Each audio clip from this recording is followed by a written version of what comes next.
नमस्कार, आप देख रहे हैं डीएनपी इंडिया और मैं हूं आपके साथ अनुष्का सिंह।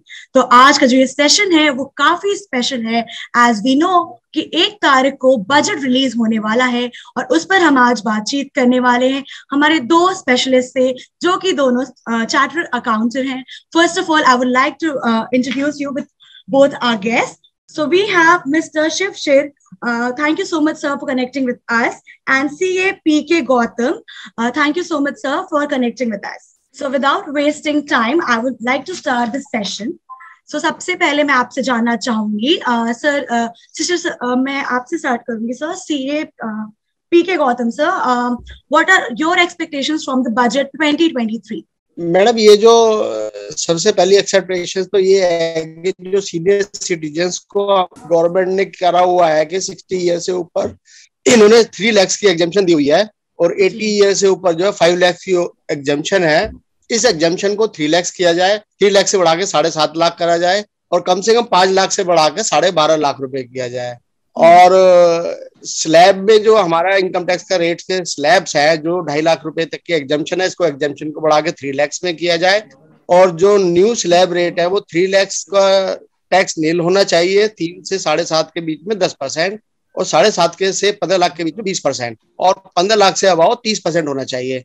जो कि अभी जो हमारे टैक्स स्लैब हैं वो हायर हैं, उसको रिड्यूस होना चाहिए। दूसरा, जो इन्होंने फर्म और एलएलपी के जो टैक्स रेट हैं और कॉर्पोरेट एंटिटीज के जो रेट है उनमें डिफरेंस किया हुआ है। कॉर्पोरेट एंटिटीज के जो रेट है वो 25% है, फर्म और एलएलपी के जो रेट है वो 30% है। इनको कम से कम इक्वल किया जाना चाहिए। फर्म और एलएलपी के रेट टैक्स के कम होने चाहिए, कम अगर ना करें तो कम से कम कंपनी और एलएलपी के रेट सेम होने चाहिए। जो 30% है उसको रिड्यूस करके इन्हें 25% करना चाहिए। जो इन्होंने हाउसिंग लोन के इंटरेस्ट की एग्जाम्पशन हमें दी हुई है 2 लाख की, उसको बढ़ा के इनको 5 लाख करना चाहिए, क्योंकि हाउसिंग लोन वगैरह जो हाउस की कॉस्ट वगैरह है वो काफी बढ़ गई है, लोन की अमाउंट बढ़ गई है, रेट ऑफ इंटरेस्ट उसमें ज्यादा आता है, तो इसको इंक्रीज करके 2 लाख से 5 लाख करना चाहिए। तीसरा, जो इन्होंने सैलरी पर्सन्स को जो स्टैंडर्ड डिडक्शन मिलती है 50,000 की, जो कि 2006-07 से 40,000 थी, 18-19 से फिर ये 50,000 रुपए इन्होंने कर दी है। इसको बढ़ा के इनको 50,000 से 1 लाख रुपए करना चाहिए, जो कि 50,000 रुपए बहुत कम है। ये स्टैंडर्ड डिडक्शन सैलरी एम्प्लॉय को इसलिए मिलती है कि ये अपने घर से आना जाना, ऑफिस के लिए जो भी खर्चा होता है उसके एवज में इसको टैक्स में रिबेट मिलती है। जो 50,000 है ये अमाउंट कम है 12 मंथ्स के लिए, ये इंक्रीज करके 1 लाख होने चाहिए। एक 80C में डिडक्शन मिलती है चैप्टर 6 में, जो मैक्सिमम रिबेट उसमें जो लिमिट है 1,50,000 है और उसमें education of children, LIC, mutual fund और बच्चों की ट्यूशन फीस और PPF वगैरह सबको जोड़ के 1,50,000 रुपए तक का कोई इन्वेस्टमेंट करता है तो उसको रिबेट मिलती है 1,50,000 रुपए की। उसको बढ़ा के इनको कम से कम 3 लाख रुपए करना चाहिए, क्योंकि आजकल अगर बच्चों को पढ़ा रहे हैं आप, 2 बच्चे हैं आपके में, तो 1.5 लाख से ज्यादा तो उनकी बच्चों की फीस ही हो जाती है, जो कि इनसफिशिएंट है 1,50,000। एक जो एडवांस पेमेंट ऑफ टैक्स की बात गवर्नमेंट करती है कि अगर आपको किसी की टैक्स लायबिलिटी एक फाइनेंशियल ईयर में मोर देन 10,000 है तो एडवांस टैक्स के रूप में 4 इंस्टॉलमेंट में उसको पैसा जमा करना पड़ता है। अगर वो नहीं जमा करता तो उसको इंटरेस्ट पे करना पड़ता है और वो 10,000 रुपए की लिमिट है, जो कि 2012-13 से चली आ रही है। उसको बढ़ा के कम से कम इनको 50,000 रुपए करना चाहिए जी।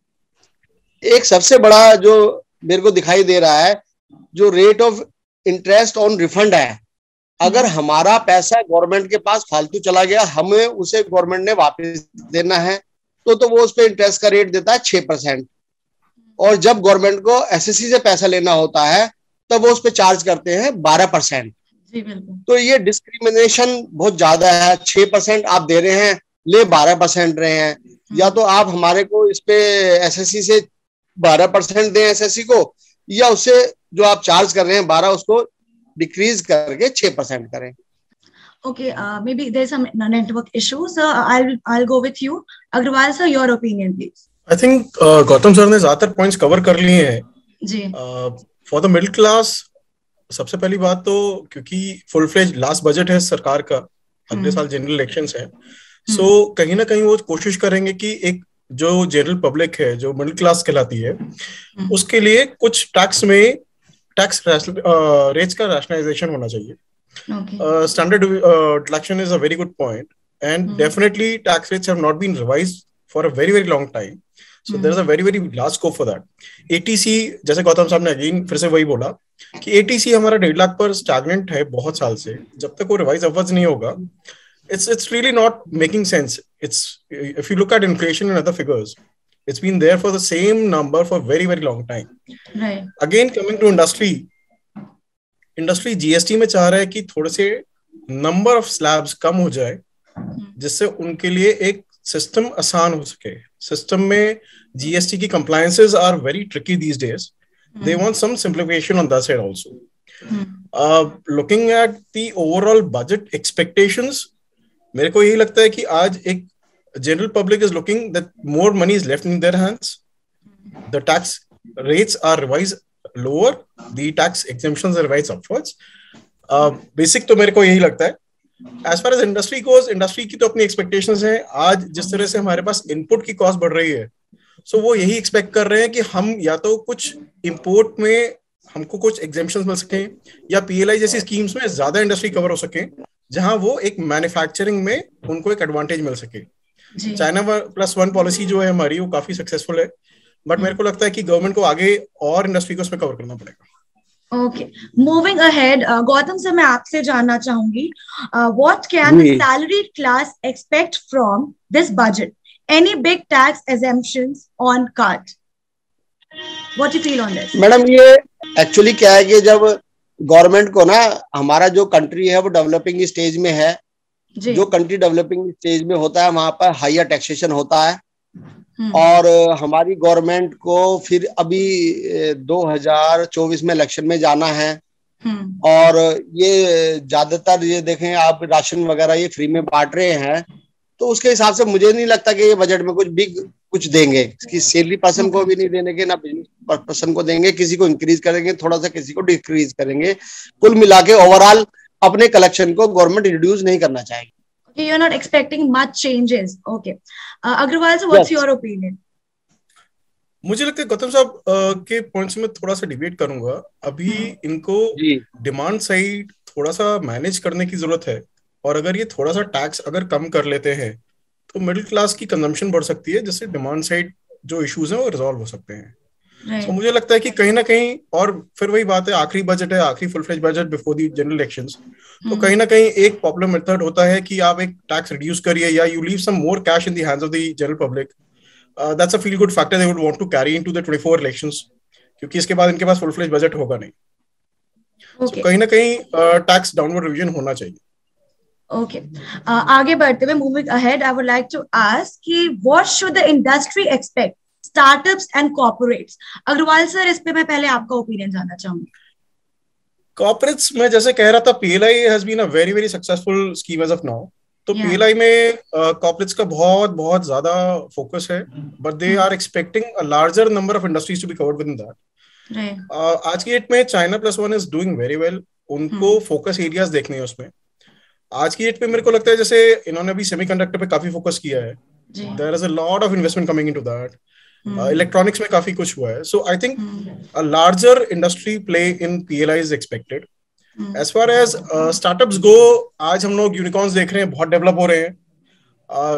वैल्यूएशंस इन्होंने काफी स्मूथ आउट कर रहे हैं. आई थिंक थोड़ा सा उस पर और काम करना पड़ेगा, जो शेयर ट्रांसफर है स्टार्टअप्स का, क्योंकि अगर वहां पे टैक्सेशन हो जाती है, सो दो स्टार्टअप वाला एक एंटरप्रेन्योर है, उसके लिए बहुत डिफिकल्टी है. अगर वहां पे हम थोड़ा सा और ईज आउट कर पाएंगे, आज we have a lot of young talent in India, they have that opportunity. थोड़ा सा टैक्सेशन सपोर्ट हो जाए, और थोड़ा सा अगर इनको फाइनेंशियल सपोर्ट हो जाएगा वर्किंग कैपिटल के टर्म्स में, I think they will really do well. Nice. Okay, Gautam sir, इस पे आपका क्या टेक है? मैडम, स्टार्टअप के लिए तो ऑलरेडी इन्होंने सेक्शन 56 में एग्जेम्पशन दी हुई है जी, और उनके प्रॉफिट को भी स्टार्टअप को तो इन्होंने अच्छा कुछ दे रखा है. और इसको अगर ये कुछ बढ़ा के कुछ करेंगे कोई, और इनको स्टार्टअप को इनकम टैक्स एग्जेम्पशन के साथ साथ और एक्ट जैसे पीएफ ईएसआई वगैरह से भी अगर इनको छूट दे दी जाए, तो ये स्टार्टिंग में ग्रोइंग स्टेज में है, और तो अच्छे से ग्रो कर पाएंगे स्टार्टअप. जी, ओके. आगे बढ़ते हुए मैं आपसे जानना चाहूंगी कि कौन सा ऐसा सेक्टर है जिसको सबसे ज्यादा रिलीफ मिलेगा और क्यों? गौतम सर, इसका जवाब पहले आप ही दीजिए। मैडम, मैंने बताया ना कि मेरे हिसाब से तो कोई खास बड़ा रिलीफ ये किसी भी सेक्टर को नहीं देंगे। ओके, है ना जी। ये तो मैंने कहा ना, किसी को थोड़ा बहुत इंक्रीज करेंगे, किसी को डिक्रीज करेंगे, ओवरऑल वही बजट रहेगा। जैसे अभी 9 बजट इन्होंने पेश करे हैं, इससे पहले भी तो पेश करे हैं, कोई बड़ा रिलीफ तो होता नहीं। उसी में प्लस माइनस करके थोड़ा बहुत किसी को खुश कर देंगे, किसी को रुला देंगे। Okay, no hopes. Okay, Agarwal sir, आप बता दीजिए। मुझे लगता है ये लोग शायद रियल एस्टेट को थोड़ा सा एक सपोर्ट करना चाहेंगे। 2-3 पॉसिबिलिटीज हैं। जैसे गौतम सर ने कहा था कि अगर ये लोग होम लोन पर जो एग्जेम्पशन है उसको 2 लाख से बढ़ाकर 5 लाख कर दे, एक बहुत बड़ा सपोर्ट आ जाता है। दूसरा, बिग सिटीज में जो इनकी जो स्मॉल हाउसिंग की डेफिनेशन है उसको उनको बढ़ाना पड़ेगा। आज जो 45 लाख रुपए है, 45 लाख में हाउसिंग में आप कुछ खास कर नहीं सकते। अगर वो 45 से उसको 60 या 70 ले जाते हैं तो एक बड़ा चंक खुलेगा, जिससे कि इंडस्ट्री के लिए बहुत सपोर्ट आएगा। रियल एस्टेट काफी बड़ा सेक्टर है जिससे हमारा बहुत बड़ा रेवेन्यू आता है, बहुत जॉब जनरेशन है। तो अगर उसमें थोड़ा सा भी पुश आएगा, थोड़ा सा भी एम्फेसिस आएगा, ओवरऑल इंडस्ट्री के लिए बहुत अच्छा रहता है। राइट, एक बहुत इंपॉर्टेंट क्वेश्चन है मेरा यहाँ पे Agarwal sir, how will this budget impact elections of 2024? इस पर आपका क्या टेक है? देखिए, लास्ट बजट है, full fledge budget before the 24 election. So obviously कहीं ना कहीं कुछ ना कुछ एक जनरल पब्लिक को उनको एक फील गुड फैक्टर देकर ही जाना पड़ेगा जी। एक स्टैंडर्ड पॉलिटिकल मेथड होता है कि बिफोर दी इलेक्शंस जो आपका लास्ट बजट होता है उसमें कहीं ना कहीं आपको एक तो अच्छा फैक्टर देना ही पड़ेगा। Although elections are about what it's more than 1 year away, but होता क्या है, लास्ट इलेक्शन का ही फील गुड फैक्टर जाएगा। तो मुझे ऐसा लगता है कुछ ना कुछ इनको मिडिल क्लास के लिए स्पेशली करना पड़ेगा, क्योंकि middle class becomes the chunk of the voters, and middle class के लिए अगर ये थोड़ा सा भी कुछ कर पाएंगे तो the cash in hand of the middle class will also help them on the supply demand side. Right, okay. Agarwal sir का तो ये कहना है कि अब जो अपकमिंग इलेक्शंस होंगे उसके लिए गवर्नमेंट शायद कुछ बेटर ही करेगी, specially for middle class. What do you feel about this, Gautam sir? नहीं, मैंने कहा ना कि कुछ करने के लिए इतना ज्यादा होता नहीं है। गवर्नमेंट के पास अपने बहुत सारे प्रोजेक्ट्स हैं। गवर्नमेंट को अपना रिवेन्यू चाहिए, रिवेन्यू जब तक नहीं मिलेगा तो गवर्नमेंट कैसे चलेगी? तो ये तो मैंने कहा ना, किसी को खुश करेंगे, किसी को वो रुला देंगे। और अभी तक भी क्या होता है कि हम लोग इतनी उम्मीदें रखते हैं, पुराने 9 साल हो गए इनको बजट पेश करते हुए, जो भारतीय जनता पार्टी की गवर्नमेंट 9 ईयर से कर रही है। और मैडम जो अब ये हमारी सीतारमन जी हैं, इनका 5वां बजट है और 4 बजट ये अरुण जेटली जी ने पेश करे हैं। तो बीच में एक बार इलेक्शन भी हो चुका है। तो ऐसा तो मुझे तो नहीं लगता कि इलेक्शन की वजह से कुछ पब्लिक को करना चाहेंगे। तब यू आर श्योर कुछ खास? और हमारे यहाँ क्या होता है कि नहीं होगा। और हमारे यहाँ क्या होता है, पब्लिक ना रात की बात सुबह को भूल जाती है, उससे कोई ज्यादा फर्क नहीं पड़ता। अभी तो बजट आने में 1 फरवरी को आएगा और उसके बाद इलेक्शन के लिए काफी टाइम है जी। अगर पब्लिक को ये देंगे भी तो पब्लिक याद ही नहीं रख पाएगी उस टाइम तक, तो बहुत सारे मुद्दे आ जाएंगे इलेक्शन के लिए ना जी। बजट का मेरे हिसाब से तो कोई इलेक्शन पे ज्यादा Gautam sir is on his words की मुझे कोई चेंजेस उम्मीद ही नहीं है गवर्नमेंट से। अग्रवाल सर को लग रहा है होप्स कि इस बार बजट में कुछ चेंजेस हो सकते हैं। तो सर मैं आपसे एक और क्वेश्चन पूछना चाहूंगी अग्रवाल सर कि कोई बिग सरप्राइज जो आप एक्सपेक्ट कर रहे हैं इस बजट में वो हो सकते हैं? एनी ट्विस्ट और समथिंग? मुझे ऐसा लगता है कि एनर्जी साइड में ये लोग शायद कुछ करना चाहें। जो अल्टरनेट एनर्जी सेक्टर है, बहुत छोटा एग्जांपल है, इलेक्ट्रिक व्हीकल्स से पोल्यूशन रिड्यूस नहीं हो सकता क्योंकि आप एंड पे इलेक्ट्रिक व्हीकल ला रहे हैं, बट अगर वो सारा थर्मल प्रोडक्शन है तो आपका जो ओवरऑल पोल्यूशन है, instead of being at many points, it is being concentrated at thermal power plant. So अगर आप ईवी ला रहे हैं और आप पीछे अल्टरनेट एनर्जी पे नहीं जा रहे, it is a big big challenge. तो जैसे ऑलरेडी हाइड्रोजन की बात हो रही है, मुझे लगता है शायद उस पे थोड़ा फोकस ज्यादा होना चाहिए। हमारा इंपोर्ट बिल भी बहुत बड़ा है उसमें, अगर हम उस पे थोड़ा सा भी काम कर सकते हैं, so that can really help our current account deficit also. Okay sir, आप कोई चेंज देख रहे हैं? वैसे आपने तो कह दिया है गौतम सर कि आपको कोई खास चेंजेस लग ही नहीं रहे, तो ऑब्वियसली सरप्राइज तो एक्सपेक्ट करना आपसे मतलब थोड़ा। मैडम जिस टाइम आप हमें बात कर रहे हैं, इस टाइम ये बजट तो बन चुका है, 6 महीने से पहले बजट की तैयारियां शुरू हो जाती है।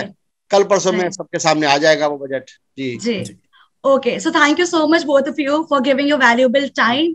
अब 1 तारीख को बजट तो आ ही जाएगा। अब आप सही होते हैं या आप सही होते हैं वो तो हम सबको देखने को मिल ही जाएगा। सो thank you so much for connecting with us. This was all about today's segment.